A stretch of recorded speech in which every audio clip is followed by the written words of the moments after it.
15 నిమిషాలు టైం ఇచ్చారు, ఆల్రెడీ 14 నిమిషాలు చూపిస్తేస్తోంది.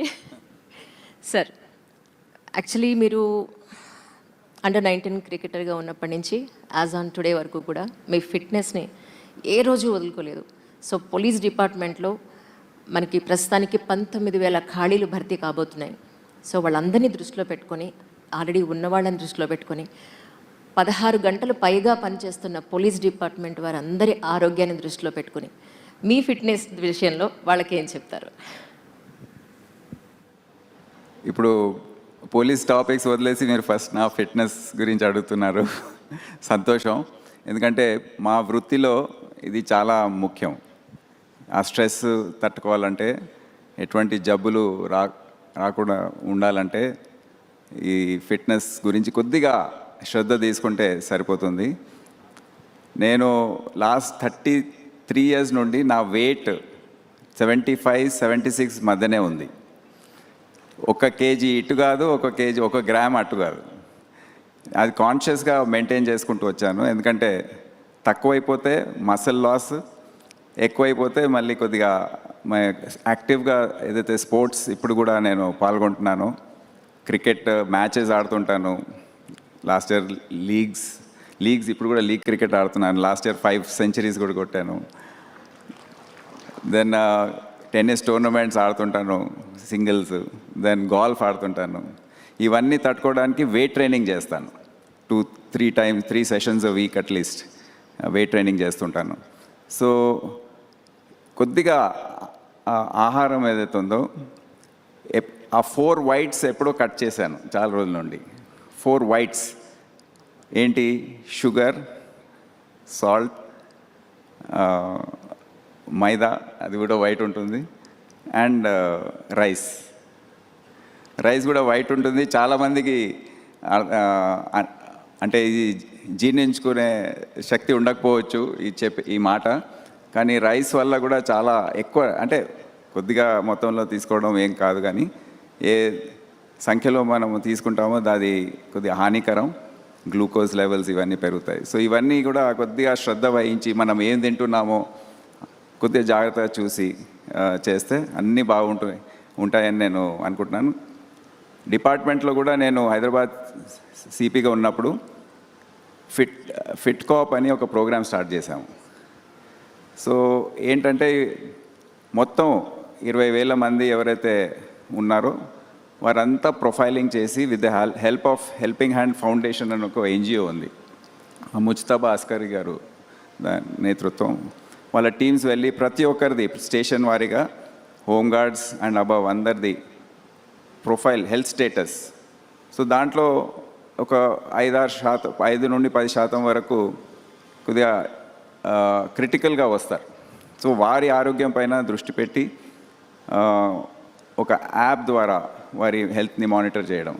సో నా ఆలోచన ఏంటంటే అదే ప్రోగ్రామ్ ఇప్పుడు మొత్తం రాష్ట్రంలో 75,000 మంది ఇప్పుడు పనిచేస్తున్నారు. మా శాంక్షన్ స్ట్రెంత్ 93,000 అయినా 3,000 ఉంది.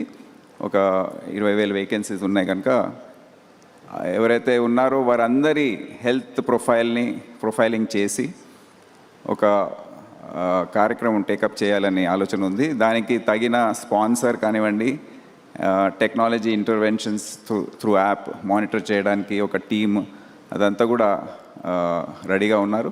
వారితో మళ్ళీ డిస్కషన్స్ చేసి ఇది చేయబోతున్నామని తెలియజేస్తున్నాను.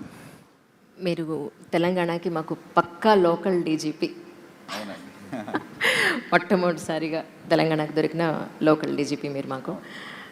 32 జిల్లాలు మనకుంటే ఇక్కడ ఉన్నవన్నీ కూడా మీరు దృష్టిలో పెట్టుకుని, హైదరాబాదీస్ అందరినీ దృష్టిలో పెట్టుకుని లోకల్గా మీరు ఉన్నారు కాబట్టి, సో ఎలాంటి రిఫార్మ్స్ తీసుకురాబోతున్నారు అంటే ఏం చెప్తారు? ఇప్పుడు నేను హైదరాబాదీ అంటే ఎవరైనా అడిగితే మీరు హైదరాబాదీ అంటే 150% అంటాను, 100% కూడా కాదు. నేను పుట్టింది పేట్లబూర్స్ జజ్కి ఖానా హాస్పిటల్లో, చదువుకుందంతా, క్రికెట్ ఆడిందంతా హైదరాబాద్ కోసమే. ఇక్కడే చదువు కూడా మొత్తం, ఇక్కడ ఢిల్లీ ఎక్కడ కూడా వెళ్ళలేదు. సో ఆర్ట్స్ కాలేజ్లో ఉన్నప్పుడు ఎగ్జామ్ రాశాను, ఫస్ట్ అటెంప్ట్లో ఇది పాస్ అయ్యాను. సో అంతా హైదరాబాదీ అని చెప్పవచ్చు టోటల్గా. ప్లస్ పని చేసింది కూడా ఫస్ట్ 10 ఇయర్స్ మొత్తం తెలంగాణలోనే. వరంగల్ జిల్లా, ఆదిలాబాద్, నిజామాబాద్ ఈ ప్రాంతాల్లో పనిచేసి మళ్ళీ తర్వాత కృష్ణా జిల్లా ఆ అటువైపు వెళ్ళాను. సో ఇప్పుడు నేను హోమ్ డిపార్ట్మెంట్లో పనిచేసిన సందర్భంలో ఇక్కడ రాకముందు నాకు ఒక పర్స్పెక్టివ్ వచ్చింది. అంటే ఎటువంటి ప్రాబ్లమ్స్ ఉన్నాయి, ఎటువంటి ఇష్యూస్ ఇప్పుడు పెండింగ్ ఉన్నాయి, ఇవన్నీ కూడా దాని గురించి ఒక అవగాహన అనేది వచ్చింది. వచ్చే రోజుల్లో ఒక ప్లాన్ ప్రకారం ఇప్పుడు సమస్యలు కూడా మనము మారుతున్న తరుణంలో ఉన్నాం. అంటే ఇప్పుడు మావోయిస్ట్ సమస్య దాదాపు 30 సంవత్సరాల నుంచి మనం అది ప్రాథమికంగా అదే తీసుకొని దాన్ని బట్టి మేము పోలీసింగ్ చేసేవాళ్ళం. ఒక 10 years నుండి మనకు కొద్దిగా రిలీఫ్ ఉంది. ఇప్పుడు కూడా సిస్టమ్స్ అదే విధంగా ఉన్నాయి.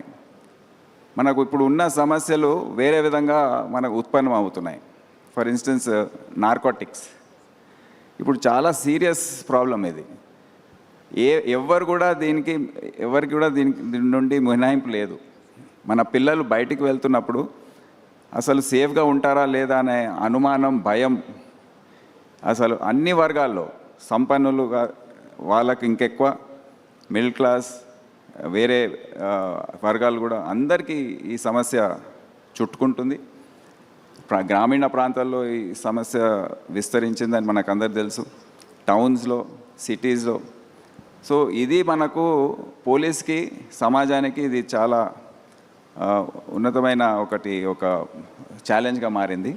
ఫస్ట్ అది చూసుకునే అవసరం ఉంది. దాని తర్వాత సైబర్ నేరాలు అవి కూడా చాలా పెరిగాయి. ఇప్పుడు 2-3 దోపిడీలు జరిగాయి. ప్రాపర్టీ పోయింది ఎంత, 50 లక్షలు, 20 లక్షలు మ్యాక్సిమం అంత. కానీ చాలామంది కోట్లల్లో నిమిషాల్లో పోగొట్టుకుంటున్నారు. It is a crime without any violence. Distance, ఎక్కడో దూరం కూర్చొని ఆన్లైన్లో ఇవన్నీ మోసాలు చేయడం. చాలామంది వారి జీవితంలో సంపాదించిన ఏమున్నాయో అన్నీ కూడా, సేవింగ్స్ అవన్నీ కూడా పోగొట్టుకుంటున్నారు. సో అది కూడా ఛాలెంజ్, చాలా పెద్ద ఛాలెంజ్. ట్రాఫిక్ సమస్యలు ఇప్పుడు చాలా పెరిగాయి. అర్బనైజేషన్ జరుగుతూ ఉంటే మనం చూస్తున్నాం ఇదే ప్రాంతంలో ఏ విధంగా ట్రాఫిక్ జామ్స్, సైబరాబాద్, హైదరాబాద్లో, పట్టణాల్లో కూడా. సో ట్రాఫిక్ సమస్యలు, న్యాచురల్ డిజాస్టర్స్, ఇటువంటివి ఏదైతే సమాజానికి ఏదైతే సమస్యలు ఉన్నాయో అది పోలీసుని ఎక్స్పెక్ట్ చేస్తారు పబ్లిక్ ఈ ట్యాకిల్ చేయాలని, వాళ్ళకి రిలీఫ్ రావడానికి. సో అటువంటి అంశాలపైన ప్రత్యేకంగా మేము దృష్టి పెట్టబోతున్నాము. దానికి తగిన మార్పులు ఏవైతే we have to prepare the department to face these challenges. Outlook, sensitization ఇదంతా కూడా చేసే అవసరం ఉంది.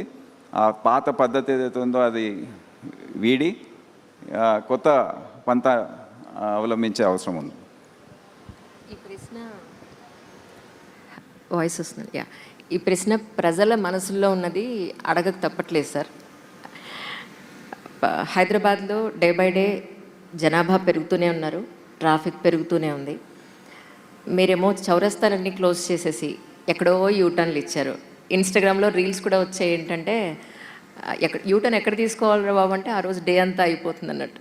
సో పక్కన పెట్రోల్, డీజిల్ రేట్స్ పెరుగుతున్న సందర్భంలో, పొల్యూషన్ పెరిగిపోతున్న సందర్భంలో సర్కిల్లో ఒక సిగ్నల్ పెడితే ఆగుతాం కదా, ఎక్కడో యూటర్న్స్ పెట్టి ఇబ్బంది పెట్టేస్తున్నారు. పొల్యూషన్ పెరిగిపోతుంది, పెట్రోల్ కన్జంప్షన్ కూడా పెరిగిపోతుంది. ఇది ప్రజలందరూ ప్రతిరోజు అనుకుంటున్న ప్రశ్న. ఎందుకంటే యాజ్ అ సీనియర్ జర్నలిస్ట్ దీని మీద సిగ్నేచర్ స్టూడియో నుంచి ఒక చిన్న రీసెర్చ్ చేశాను సార్. సో వాళ్ళందరూ చెప్పింది ఇది అడగండి దయుంచి అని. సో ప్రజల ప్రశ్న, ఇది నా ప్రశ్న కాదు. ఇప్పుడు ఈ ప్రశ్నకు జవాబు, ఒక ట్రాఫిక్లో నేను 3 సంవత్సరాల కన్నా ఎక్కువ పనిచేశాను ట్రాఫిక్ అడిషనల్ సిపిగా. అందరు అడుగుతూ ఉంటారు కానీ దీంట్లో అవగాహన అనేది తక్కువ ఉంటుంది కనుక అడుగుతారు మీరు. ఇప్పుడు ఒక జంక్షన్ ఉంటుంది, అక్కడ సిగ్నల్ పడింది అనుకోండి, జూబ్లీస్ చెక్ పోస్ట్ తీసుకోండి, ఆర్ ఈవెన్ ముందు కేసీపీ జంక్షన్ అని మీకు అవగాహన ఉందా? కేసీపీ జంక్షన్ తాజ్ కృష్ణ నుండి కిందికి వచ్చి అక్కడ సిగ్నల్స్ ఉండేది ముందు. అది ఏం జరిగేదంటే ఎవరైతే అక్కడ క్యూలో ఉన్నారో 3 సిగ్నల్స్ మారితే కానీ వాళ్ళు జంక్షన్ దాటే పరిస్థితి లేదు. సో వాళ్ళు ఏం చేశారు, ట్రాఫిక్ ముందు స్ట్రైట్ వచ్చేసి ముందు వెళ్ళి యూటర్న్ తీసుకొని మళ్ళీ తిప్పుకొని వచ్చేయండి, ఫ్రీ ఫ్లో ఉంటుంది అని అటువంటి ఆలోచనతో చేయడం జరిగింది. You are crossing the junction in lesser time. So ఇది ఊరికే చేయరండి ట్రాఫిక్ వాళ్ళు. ట్రాఫిక్ డిపార్ట్మెంట్ ఆఫీసర్స్ స్టడీ చేస్తారు, దాంట్లో ఏమైనా అంటే అడ్వాంటేజ్ ఉంటేనే వాళ్ళు టేకప్ చేస్తారు. మీరు చెప్పినట్టు కొన్ని చోట్ల అనవసరంగా పెట్టారేమో అని నాకు కూడా అనిపిస్తుంది, అది స్టడీ చేస్తాం. ఒక ఉదాహరణ, నేను లాస్ట్ టైం కమిషనర్ ఆఫ్ పోలీస్గా ఉన్నప్పుడు తార్నాక జంక్షన్లో పబ్లిక్ ధర్నా చేసి అక్కడ వాళ్ళు జంక్షన్ పెట్టించారు, మళ్ళీ పెట్టించారు. అంటే ముందు తీయించేశారు, మేము యూటర్న్లు పెడితే మళ్ళీ అందరూ మొత్తుకొని మళ్ళీ వచ్చి అందరు రిక్వెస్ట్ చేసి మళ్ళీ అదే బాగుండేదని చెప్పి, సో ఒక ఉదాహరణకు ఇస్తున్నాను. సో ఈ విధంగా ఉంటుంది. చాలా technical subject, traffic flows, traffic volumes అనేది అర్థం చేసుకోవడం చాలా కష్టం. It's a very technical. మేము కొద్దిగా ప్రొఫెషనల్స్ సహాయం తీసుకొని ఈ ఒక traffic management and road safety bureau అనేది రాష్ట్రంలో ఏర్పాటు చేయమని ముఖ్యమంత్రి గారు కూడా ఆదేశాలు ఇచ్చారు. ఎందుకంటే ఈ సమస్య ప్రజలకు ఇప్పుడు ఇబ్బందికరంగా మారింది కనుక ఒక రాష్ట్ర వ్యాప్తంగా ఏవైతే ట్రాఫిక్ ప్రాక్టీసెస్ ఉన్నాయో, అంటే ఎన్ఫోర్స్మెంట్ కానివ్వండి, ఇంజనీరింగ్ కానివ్వండి, ఎడ్యుకేషన్, ట్రాఫిక్ గురించి, రూల్స్ గురించి, రోడ్ సేఫ్టీ, దాదాపు 7,500 మంది ప్రతి సంవత్సరం చనిపోతున్నారు రోడ్ యాక్సిడెంట్స్లో మన రాష్ట్రంలో. దేశవ్యాప్తంగా 1,75,000 మంది వాళ్ళ ప్రాణాలు కోల్పోతున్నారు రోడ్ యాక్సిడెంట్స్లో.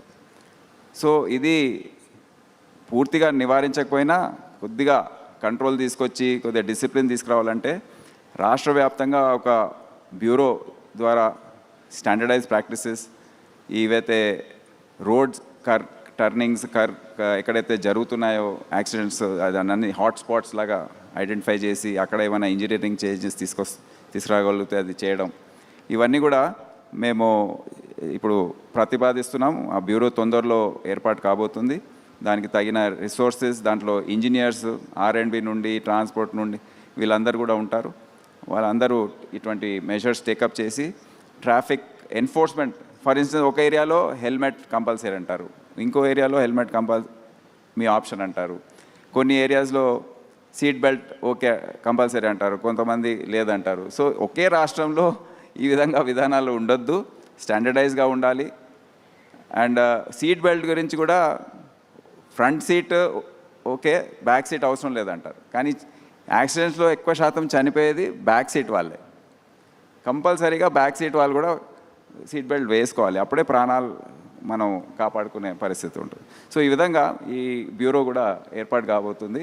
సో ఇప్పుడు వాహనాల సంఖ్య రోజు రోజుకి పెరుగుతూ ఉంది కనుక మనము అన్లెస్ వేరే పబ్లిక్ ట్రాన్స్పోర్ట్ పెరిగితే కానీ మనకు సమస్య కొద్దిగా తక్కువ అయ్యే అవకాశం లేదు. ఉన్న పరిస్థితుల్లో how best to manage the traffic, better flow, average speed maintain చేయడం అనేది మేము ప్రత్యేకంగా ట్రై చేస్తామని తెలియజేస్తాం. మీ ఉద్దేశ ప్రకారం తెలంగాణలో ప్రస్తుతానికి ఉన్న ముఖ్యమైన సమస్యలు అంటే ఏం చెప్తారు సార్? పోలీస్ పరంగానా? అదే ఇప్పుడే మెన్షన్ చేశాను కదా, మాకు దేశవ్యాప్తంగా ఉన్నట్టు నార్కోటిక్స్, డ్రగ్స్ సమస్య చాలా చాలా తీవ్రంగా ఉంది. అది అంటే ఇప్పుడు ఈగిల్ ఫోర్స్ ఏదైతే ఉందో వాళ్ళు చేసే వర్క్ కొన్ని యూనిట్స్లో ఈ హైదరాబాద్, సైబరాబాద్, మల్కాజ్గిరి వాళ్ళ SOTs, వాళ్ళ టాస్క్ ఫోర్సెస్ చేసే పని ద్వారా కొద్దిగా కంట్రోల్ ఉంది, మంచి మంచి గ్యాంగ్స్ పట్టుకుంటున్నారు. కానీ రాష్ట్రంలో అందరూ SPలు, CPలు అందరూ దీంట్లో వాళ్ళ సహాయం అందించే అవసరం ఉంది. వాళ్ళు కూడా ఈ డ్రగ్స్ పైన ఒక యుద్ధం లాంటిది చేస్తే కానీ మనకు ఇది కంట్రోల్ కాదు. ఇదే కాకుండా సైబర్ క్రైమ్ చెప్పాను, ప్లస్ రొటీన్ క్రైమ్ ఏదైతే ఉంటుందో అది తప్పకుండా అది వాచ్ చేయవలసిందే. అండ్ ఈ రోడ్ యాక్సిడెంట్స్, ట్రాఫిక్ మేనేజ్మెంట్ అనేది మాకు సమస్యగా ఉంటాయని, ప్రయారిటీస్గా ఉంటాయని నేను తెలియజేస్తాను. ఎస్పెషల్లీ డ్రగ్స్ పాయింట్ ఆఫ్ వ్యూలో సార్, స్కూల్స్, కాలేజెస్ వరకు కూడా చాలా ఫ్రీక్వెంట్గా దొరుకుతున్నాయని. సో దీనికి సంబంధించి నేను కాలేజెస్కి వెళ్ళి కనుక్కున్నప్పుడు ప్రైజ్ మనీ కనుక పెడితే ఎవరైనా ఇలా పట్టుకోండి, ఎవరైనా ఇలా కనుక సప్లై చేస్తుంటే మాకు ఇన్ఫర్మేషన్ ఇవ్వండి, ఫోటో కానీ వీడియో కానీ ఇన్ఫర్మేషన్ ఏదైనా మాకు చెప్పండి. సో పిల్లలు ముందుకు వస్తారు అనేది చాలామంది స్టూడెంట్స్ అనడం జరిగింది. సో డ్రగ్స్ పాయింట్ ఆఫ్ వ్యూలో నెక్స్ట్ జనరేషన్స్ లాస్ అవ్వకుండా ఉండాలంటే మీరు తీసుకునే రిఫార్మ్స్ అంటే ఏం చెప్తారు సార్? ఇప్పుడు మనం అత్యంత ఆందోళన కలిగించే విషయం ఇప్పుడు మన ఎడ్యుకేషనల్ ఇన్స్టిట్యూషన్స్లో ఏదైతే విస్తరిస్తుందో ఈ డ్రగ్స్ సమస్య, అది మనం దాని గురించి చాలా ఆలోచించే అవసరం ఉంది. ముఖ్యంగా ఈ యాంటీ డ్రగ్ కమిటీస్ ఏవైతే ఉన్నాయో ప్రతి ఎడ్యుకేషనల్ ఇన్స్టిట్యూషన్లో కంపల్సరీగా మ్యాండేటరీగా ఉండే విధంగా ఇప్పుడు ముఖ్యమంత్రి గారి స్థాయిలో కూడా డిస్కషన్ జరిగాయి. మేము కూడా నేను ఈగిల్ వాళ్ళ డిపార్ట్మెంట్ రివ్యూ చేశాను, ఆదేశాలు ఇచ్చాను. ఇప్పుడు వర్క్ స్టార్ట్ అయింది. కొత్త జియో మేము తీసుకురావాలి. దాంట్లో it will make it compulsory for all educational institutions to have this anti drug committee. We may call it safety clubs or whatever name it is given. అయితే వాళ్ళ బాధ్యత అవుతుంది ఇప్పటి నుండి. అడ్మిషన్ తీసుకోకముందు పిల్లల ద్వారా పేరెంట్స్ అండర్టేకింగ్ తీసుకునే అవసరం ఉంటుంది కంపల్సరీగా. తర్వాత అటువంటి యాక్టివిటీ ఏదైనా ఇన్స్టిట్యూషన్స్లో జరిగితే, స్కూల్, కాలేజెస్, యూనివర్సిటీస్, ఆ ఇన్స్టిట్యూషన్ మేనేజ్మెంట్ బాధ్యత అవుతుంది. వాళ్ళు ఒక కమిటీ పెట్టుకోవాలి. యాంటీ ర్యాగింగ్ కమిటీస్ ఉండేది గతంలో, అదే స్థాయిలో అదే విధంగా యాంటీ డ్రగ్ కమిటీస్ కూడా ఉండాలి. వాళ్ళు రిపోర్ట్ చేయాలి. ఎందుకంటే మేము లోపల వెళ్ళి కనుక్కునే అవకాశం మాకు లేదు. దురదృష్టవశాత్తు ఈ ఎడ్యుకేషన్ ఇన్స్టిట్యూషన్స్ వాళ్ళకి తెలిసినా బయటికి చెప్పట్లేదు. ఎందుకంటే వాళ్ళకు రెప్యుటేషన్ లాస్ అవుతుందని. మాకు చెడ్డ పేరు వస్తుంది, మా స్కూల్కి చెడ్డ పేరు వస్తుంది, ఇక్కడ డ్రగ్స్ దొరుకుతాయి, పిల్లలు డ్రగ్స్ తీసుకుంటున్నారంటే ఎవరు అడ్మిషన్కి రారు అనే ఇటువంటి ఆలోచనతో వాళ్ళు బయట చెప్పట్లేదు. కానీ government will make it mandatory for them to disclose this. మాకు వేరే కేసెస్లో, వేరే ఇన్వెస్టిగేషన్లో దర్యాప్తు చేసే సమయంలో వాళ్ళ ఇన్స్టిట్యూషన్కి సంబంధించిన ఏదైనా దొరికితే తప్పకుండా వారిపైన యాక్షన్ తీసుకోవడం జరుగుతుంది ఫ్రమ్ గవర్నమెంట్ సైడ్. ఐదర్ అంటే what ever charges we have to decide what type of punishments have to be given. So ఇవన్నీ చేస్తే కానీ ఎడ్యుకేషనల్ ఇన్స్టిట్యూషన్లో పిల్లల పట్ల మనము అజాగ్రత్తగా ఉండే అవకాశం లేదు. సో ఈ జాగ్రత్తలు తీసుకునే అవసరం ఎంతైనా ఉందని. ఇదే కాకుండా అవగాహన కార్యక్రమాలు, అవేర్నెస్ సెషన్స్ ఇంకా విస్తృతంగా ప్రతి వాడలో వెళ్ళి చెప్పడము, ప్రతి ఏరియాలో వెళ్ళి చెప్పడము, ప్రతి జిల్లా ఎస్పీ, కమిషనర్ ఆఫ్ పోలీస్ వాళ్ళు టేకప్ చేయడము, ఇది అంతా చేయాలని అనుకుంటున్నాము.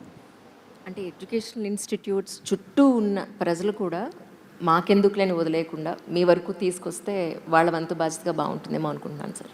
అవును, ఎడ్యుకేషన్ అక్కడ ఇప్పుడు పాన్ షాప్స్ కూడా ఉన్నాయి పక్కకు. పాన్ షాప్స్లో కూడా దొరుకుతున్నాయి. సో మొన్న కొన్ని రోజుల క్రితము హైదరాబాద్ సిటీలో కొన్ని ప్రాంతాల్లో ఈ పాన్ షాప్స్ అన్నీ చెక్ చేసి చాలా మెటీరియల్ సీజ్ చేశారు. సో ఆ విధంగా ఈ ఇన్స్టిట్యూషన్స్ చుట్టుపక్కల పరిసర ప్రాంతాల్లో ఏది కూడా ఉండకుండా చర్యలు తీసుకునే దిశలో మేము వెళ్తున్నాం. ఎస్హెచ్ఓస్ అందరినీ విమన్ పెట్టారు, ఎందుకు అని అంటే దానికి రీజన్ ఏమిటి అంటే ఏం చెప్తారు? అందరినీ విమన్ పెట్టారు. యాక్చువల్లీ అందరినీ పెట్టలేదు. నాకు షాక్ అనిపించింది. నేను ఫస్ట్ టైం సిపి అయినప్పుడు 2022లో 21 ఎండ్లో చూస్తే 174 సంవత్సరాల చరిత్రలో హైదరాబాద్ సిటీ పోలీస్ 1847లో ఫస్ట్ స్టార్ట్ అయింది. ఒక్క ఉమెన్ లేడీ ఆఫీసర్ కూడా ఎస్హెచ్ఓగా వేయలేదు. ఎవరు కూడా పోలీస్ స్టేషన్కి ఎస్హెచ్ఓగా పనిచేయలేదు. అంటే ట్రాఫిక్లో చేశారు, వేరే ప్రాంతాల్లో చేశారు, వేరే డిపార్ట్మెంట్, కానీ లా అండ్ ఆర్డర్ ఎస్హెచ్ఓగా ఎవరు చేయలేదు. సో నేను అప్పుడు వచ్చే ఉమెన్స్ డే రోజు, అంటే దాని ముందే ఎక్సర్సైజ్ అంతా చేసి బెస్ట్ ఉమెన్ ఇన్స్పెక్టర్ విల్లింగ్నెస్ తీసుకొని, అంటే ఎస్హెచ్ఓగా అంటే కొద్దిగా 24 గంటలు పనిచేసే అవకాశం ఉండాలి. ఉమెన్ ఆఫీసర్స్కి కొద్దిగా కష్టంగా ఉంటుంది, వాళ్ళు అందరు కూడా రెడీగా ఉండరు. సో ఆ ఆఫీసర్ రెడీగా ఉంది. ఆమెని అక్కడ మధులత అని, ఆమెని అక్కడ లాలాగూడ పోలీస్ స్టేషన్కి ఎస్హెచ్ఓగా వేయడం ఫస్ట్ టైం జరిగింది. దాని తర్వాత నెక్స్ట్ 5-6 మంత్స్లో ఇంకా 4-5 ఒక టోటల్ 5 స్టేషన్స్లో women officers who are willing వాళ్ళని వేయడం జరిగింది. తర్వాత లాస్ట్ టైం నేను గత సంవత్సరం 18 డీసీపీస్ నా దగ్గర పనిచేస్తున్నారు సిటీలో. 9 మంది ఉమెన్ డీసీపీస్ ఉన్నారు. Half 9 of them were and they are holding important zones, north zone, central zone, south zone లాంటి సెన్సిటివ్ జోన్ కూడా వాళ్ళు చేయడం జరిగింది. సిసిఎస్, ఇంకా headquarters, all important things city పోలీస్కి. అండ్ నేను చెప్పదలుచుకున్నాను, వాళ్ళ కొలీగ్ మేల్ ఆఫీసర్స్తో పోల్చుకుంటే ఇంకా చాలా బాగా పనిచేస్తారు. సో దట్స్ వై కొద్దిగా వీ షుడ్ నాట్ డిస్క్రిమినేట్. ఇప్పుడు ఉమెన్ ఎస్ఐస్ వాళ్ళు వచ్చిన సందర్భంలో కూడా లాస్ట్ బ్యాచ్ 98 ఎస్ఐస్ వచ్చారు హైదరాబాద్ సిటీలో. దాంట్లో 32 మంది ఉమెన్ ఎస్ఐస్ ఉన్నారు. వాళ్ళు ఫస్ట్ రిక్వెస్ట్, కొంతమంది ఫస్ట్ డే వచ్చి, సార్ మాకు సైబర్ క్రైమ్లో వేయండి, ఐటీ సెల్లో వేయండి, సిసిఎస్లో వేయండి. ఎందుకమ్మా అంటే, సార్ పెళ్ళి కావట్లేదు, లేకపోతే ఇంట్లో ఒప్పుకోవట్లేదు, లేకపోతే ఆల్రెడీ పెళ్ళి అయిన వారు భర్త ఒప్పుకోవట్లేదు. నేను అందరినీ పిలిపించి కౌన్సిలింగ్ చేశాను. ఫస్ట్ పోస్టింగ్ క్వశ్చనే లేదు, మీరు ఫీల్డ్లో వెళ్ళవలసిందే, ధైర్యం తెచ్చుకోవాలి.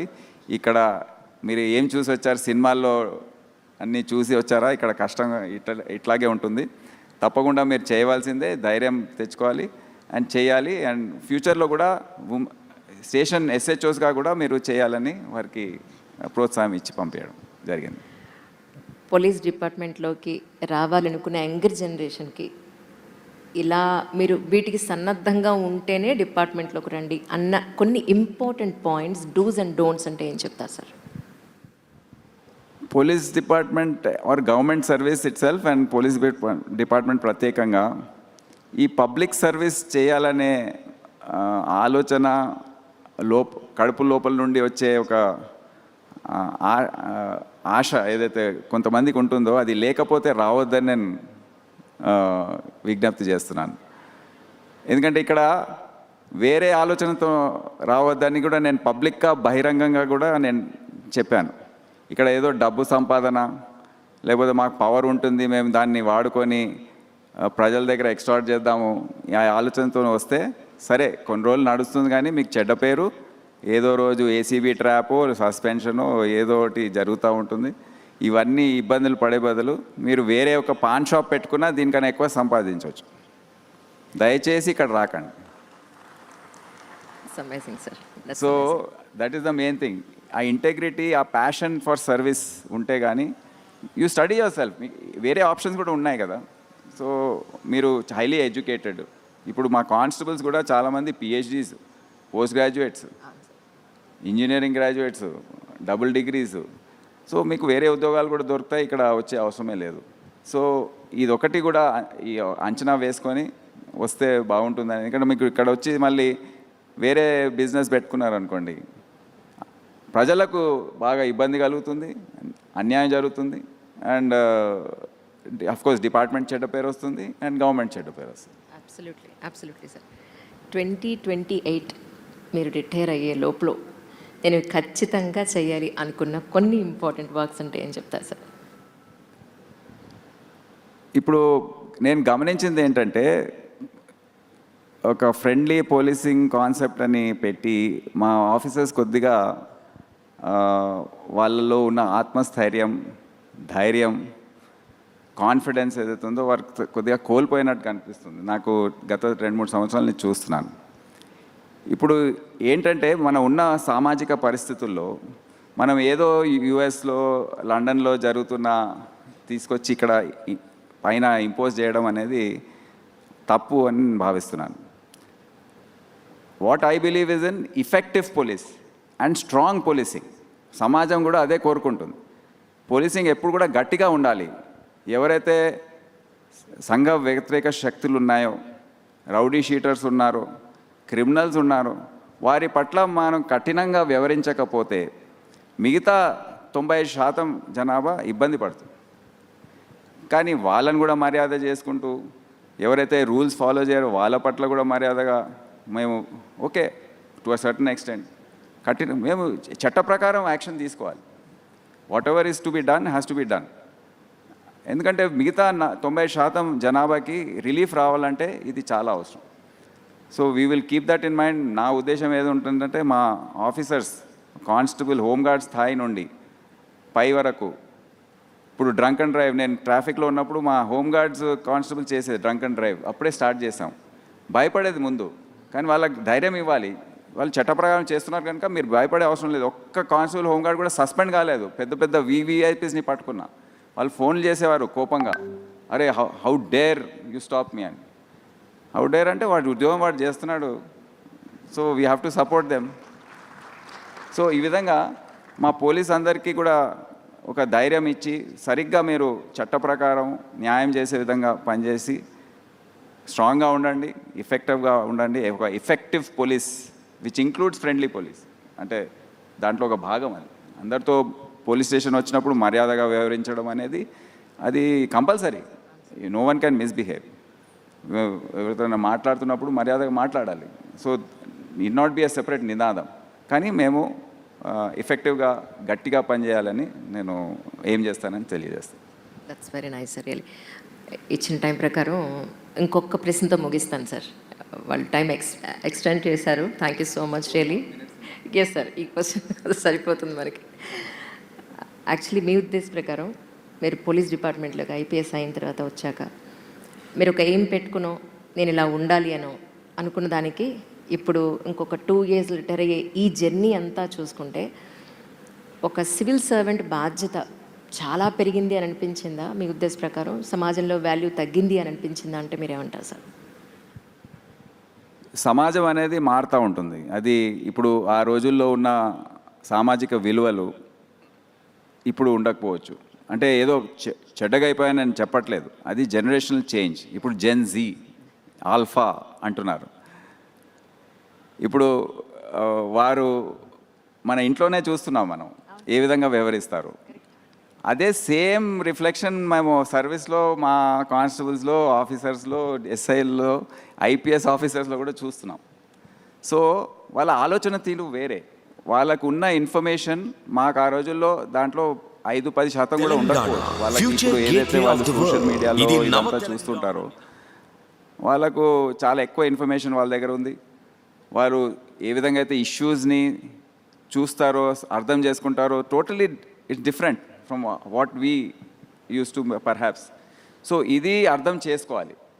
ఓవర్ 35 years, నేను నా 35th year సర్వీస్, 3.5 decadesలో అప్పుడు ఈ విధంగా ఉండేది. ఇప్పుడు చూసుకుంటూ వచ్చాం. So we should have the empathy and the large heartedness to understand ఈ మార్పు ఏదైతే ఉందో. ఓకే, ఇప్పుడు ఈ ఎస్పీ ఈ విధంగా వ్యవహరిస్తున్నాడు, ఎందుకు ఊరికే ఆయన వెంటబడద్దు, ఆయన జనరేషనే ఆ విధంగా ఆలోచిస్తుంది. సో కొద్దిగా ఎంపతితో కొద్దిగా అకామిడేషన్ చేస్తూ వారిని గైడ్ చేసి సరైన దారిలో పెట్టడం అనేది ఉద్దేశంగా ఉంటుంది. అండ్ కొద్దిగా నేను ఏసీబీలో కూడా పనిచేశాను. అప్పుడు చాలా కంప్లైంట్స్ వచ్చేది, ఆలోచించేది నేను, అది ఎందుకు ఇంత తొందరపడుతున్నారు వీళ్ళు, ఏంటి, ఎందుకు, అవసరమా? కానీ వాళ్ళ ఆలోచన వేరే తీరుగా ఉంది. మేము ఆ రోజుల్లో ఇప్పటివరకు ధైర్యం కూడా చేయలేదు. ఓకే, సో ఈ విధంగా we have to understand, put them on the right path. And definitely ఈ జనరేషనల్ చేంజ్ ఏదైతే ఉందో, ఆలోచన తీరు ఏదైతే ఉందో, అది అర్థం చేసుకునే అవసరం ఎంతైనా ఉంది. Thank you so much sir. Once again such a wonderful conversation. మరొక్కసారి వైట్ న్యూస్ వారికి కూడా నా ధన్యవాదాలు తెలియజేసుకుంటున్నాను. Thank you sir, once again thank you so much. Thank you.